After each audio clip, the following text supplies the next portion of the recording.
പകല് മുഴുവൻ വെളിച്ചത്തിൽ തിരുവനന്തപുരത്തിൻ്റെ സൗന്ദര്യം ആസ്വദിച്ച ഞാൻ രാത്രി വന്നത് ഇതാ ഇരുട്ടിൽ നിങ്ങളെയൊക്കെ പേടിപ്പിക്കാൻ. ഇതാ ഇരുട്ടാണെന്ന് നിങ്ങൾക്ക് തോന്നുമെങ്കിലും ഇത് ഞാൻ അന്നൊരിക്കൽ പറഞ്ഞില്ലേ, അരുവിക്കര ഒരു എൻ്റെ ഫ്രണ്ട് സിന്ധുവിൻ്റെ വീടെന്ന് പറഞ്ഞില്ലേ, ഒരു കാടിനകത്തിരുന്ന് നമ്മൾ ബ്രേക്ക്ഫാസ്റ്റൊക്കെ കഴിച്ചാൽ നിങ്ങൾ ഓർക്കണുണ്ടായില്ലേ? അപ്പോൾ അവൾ ഭയങ്കര ദാനശീലയും സുശീലയും സുന്ദരിയുമൊക്കെയാണ് കേട്ടോ. പക്ഷെ അവളുടെ തിരുവനന്തപുരം സിറ്റിക്കകത്തുള്ള ഈ പ്രകൃതി സൗന്ദര്യമായ ഈ വീട്ടിലേക്ക് ഞാൻ രാത്രി എത്തിയിരിക്കുകയാണ്. നിങ്ങൾ പേടിച്ചൊന്നും പോണ്ട. ഇവിടെ ഫുള്ളിട്ട് ഇവിടെ ചേരയുണ്ട്, പാമ്പുണ്ട്, ഇതൊക്കെ ഉണ്ട്. പക്ഷെ ഇതുവരെ അത് വന്നിട്ടില്ല. ഇപ്പം ഇതാ ഈ നല്ല പ്രകൃതി രമണീയമായ ഈ പച്ചപ്പിനെ പുലുകിക്കൊണ്ട് ഞാൻ വീടിനകത്തേക്ക് കയറുകയാണ്. വരൂ, എന്നോടൊപ്പം നിങ്ങളും വരൂ കേട്ടോ. ഇവിടെ ഒരു പോണ്ടുണ്ട് കേട്ടോ, നിങ്ങൾ കണ്ടോ? ഇവിടെ ഒരു കുഞ്ഞു കുളമുണ്ട്. ഇതിനകത്താണ് ഈ ചേരക്കുട്ടികളുടെ ഈ ഒരു ഒരു ഒരു നടന നൃത്തം നടക്കുന്നത്. ഓക്കെ, അതിനെക്കുറിച്ച് നിങ്ങൾ ഇനി കൂടുതലൊന്നും ഞാൻ സംസാരിക്കും. പക്ഷേ ഇവിടെ കണ്ട് ഊറികളുണ്ട്. ബെല്ലടിച്ചുകൊണ്ട് കയറട്ടെ. വീടിനകത്ത് എപ്പോഴും കയറുമ്പോൾ ഐശ്വര്യമായിട്ട് ബെല്ലടിച്ചിട്ട് വേണമെങ്കിൽ ടക്കോ. ഇത് കണ്ടോ, ഇതൊക്കെ നിങ്ങൾക്ക് കാണാൻ പറ്റും. ഈ വീട് ഇതിൻ്റെ പരിസരമൊക്കെ ഒന്ന് നോക്കൂ. പച്ചപ്പ് കൊണ്ട് ഇതാ മുള നിൽക്കുകയാണ്. മുള ഇവള് മുളയൊക്കെ പിന്നെ പിടിപ്പിച്ച് വെച്ചിരിക്കുക. എന്തായാലും വരൂ എന്നോടൊപ്പം വീടിനകത്തേക്ക് വരും. അയ്യോ, ഇതൊക്കെ കണ്ട, ഇതൊക്കെ പുരാതനമായിട്ട് 120 വർഷം പഴക്കമുള്ള ഒരു വീട്ടിലേക്ക് നിങ്ങൾക്ക് സ്വാഗതം. എന്നോടൊപ്പം വരൂ നിങ്ങൾ. അപ്പോൾ ഇവിടെ നിങ്ങൾക്ക് ഇനി ഇത് കാണിച്ചതില്ലെന്ന് പറയുന്നത് കണ്ടു. ഇതല്ല, ഇത് ഏതെങ്കിലും ഒരു വീട്ടിൽ ഇപ്പോൾ കഥകളിയുടെ ഇതുണ്ടോ, കഥകളി നൃത്തം അത് എനിക്ക് അറിഞ്ഞൂടെങ്കിലും നമ്മൾ ഇങ്ങനെയൊക്കെ കഥകളിയൊക്കെ വെച്ച് ഇങ്ങനെ ആടും. പക്ഷേ നിങ്ങൾ ഈ കഥകളി തല കണ്ടിട്ടുള്ളൂ? ഇല്ലേ? ഇല്ല. വരൂ, കണ്ടോ, കണ്ടോ അടുത്ത കഥകളി തല. ഇതെല്ലാം വച്ച് പുരാതനമായ രീതിയിൽ മാത്രം പിന്നെ സജ്ജീകരിച്ചിരിക്കുന്ന ഒരു വീടാണ്. ഇത് കാണുമ്പോൾ തന്നെ 125 വർഷം പഴക്കമുണ്ടെന്ന് മറക്കരുത്. ഇനി അവൾ ഈ കണ്ടു. ഇതൊക്കെ നിങ്ങൾ എത്ര പേര് ഇതൊക്കെ യൂസ് ചെയ്യില്ല. നിങ്ങൾ മടിയന്മാരും മടിച്ചുകളുമാണ്. നിങ്ങൾ എപ്പോഴും പല പുതിയ കാര്യങ്ങൾക്ക് വേണ്ടി ചെയ്യുകയാണ് കേട്ടോ. അപ്പോൾ ഞാൻ ഇനിയിപ്പോൾ ശോഭനയാവണമോ? നിങ്ങൾക്ക് താല്പര്യമുണ്ട്? എൻ്റെ കാലിനെ ഒരു ഉളുക്കുന്ന ആൾ വീണ് കേട്ടോ.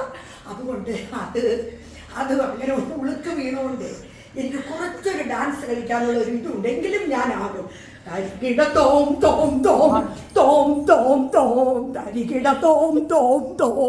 ഇനി എൻ്റെ ശോഭനയാക്കരുത്. കാരണം ഈ വീട്ടിൽ വരുമ്പോൾ എനിക്ക് ശോഭനയാവാൻ തോന്നും. എന്നോടൊപ്പം കണ്ടോ,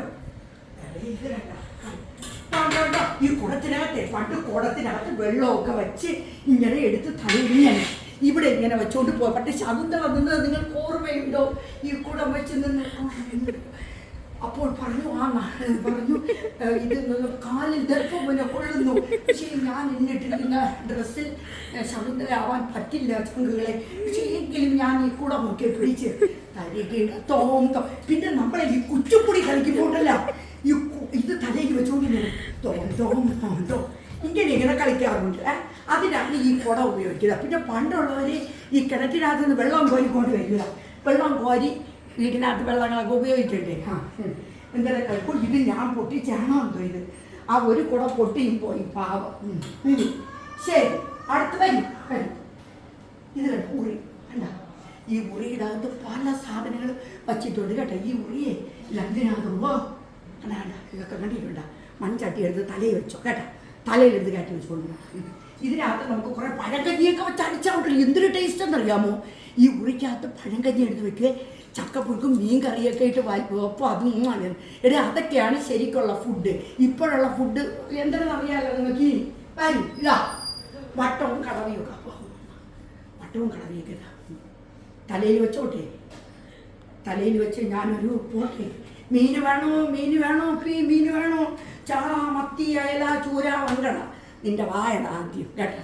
നിന്റെ വായട ഇതാ ഇവിടെ വെച്ചിട്ടുണ്ട്. ഇതും കയറ്റി വെച്ചിട്ടുണ്ട്. ഇനി ഇതാ മുളകിലിട്ട് അടിച്ചിരിക്കും കേട്ടോ. ഇത് കണ്ട, ഇതൊക്കെ ഇതെന്തൊരു പട്ടിയാണ് ചരിവോ എന്തരോ. പട്ടിയിൽ ഇങ്ങനെ നമ്മൾ അരി പാറ്റും കേട്ടോ. അരി പാറ്റണേണ് ഇതൊന്നും മറന്നു പോലെ. ഇത് കടവോ എന്ന് പറയും. കടവോ എന്നാണെന്ന് പറയും ഇതിൻ്റെ പേര്. എന്തായാലും പണ്ടത്തെ ആൾക്കാർക്ക് ഇതൊന്നും അറിഞ്ഞുകൂടാ. പിന്നെ ഇതൊക്കെ മൺകൂച്ചകളാണ് കണ്ടോ. അയ്യോ, ഞാൻ ശകുന്തലയുടെ കാര്യം പറഞ്ഞത് പടം കൂടെ ഇരിപ്പുണ്ട്. പക്ഷെ എനിക്ക് അതുപോലെ നിൽക്കാൻ പറ്റുമോ? അയ്യോ, കാലെല്ലാം കൊടുക്കുന്നു. എന്നാലും ഞാൻ ശകുന്തളയല്ല എങ്കിൽ ഞാൻ അഭിനയിച്ചതാണ് കേട്ടോ. അപ്പോൾ ഈ ഒരു വീടിൻ്റെ ഭംഗി കണ്ടിട്ട് നിങ്ങൾക്ക് എന്ത് തോന്നുന്നു? എനിക്ക് തോന്നുന്നത് ഇത്തരം വീട്ടിൽ താമസിക്കുമ്പോഴേ മനസ്സമാധാനവും സന്തോഷവും കിട്ടും. നിങ്ങൾക്ക് മനസ്സമാധാനവും സന്തോഷവും വേണമെങ്കിൽ ഇത്തരം പഴക്കമുള്ള വീടുകളിൽ ഒരു ഫാനും തലകണയും ഇട്ടാൽ മാത്രം മതി നിങ്ങൾക്ക് സുഖമായി ഉറങ്ങാം ചങ്കുകൾ. അപ്പോൾ ഇനിയും 125 വർഷമുള്ള അടുത്ത വീട്ടിലേക്ക് സിന്ധുവിൻ്റെ തന്നെ ഈ സൽസ്വഭാവിയും സുന്ദരിയും സുശീലയുമായ സിന്ധുവിൻ്റെ അടുത്ത വീട്ടിലേക്ക് ഞാൻ സ്വാഗതം ചെയ്തോളാം കേട്ടോ. ഇപ്പം ഇത്രയേ ഉള്ളൂ. ബായ്.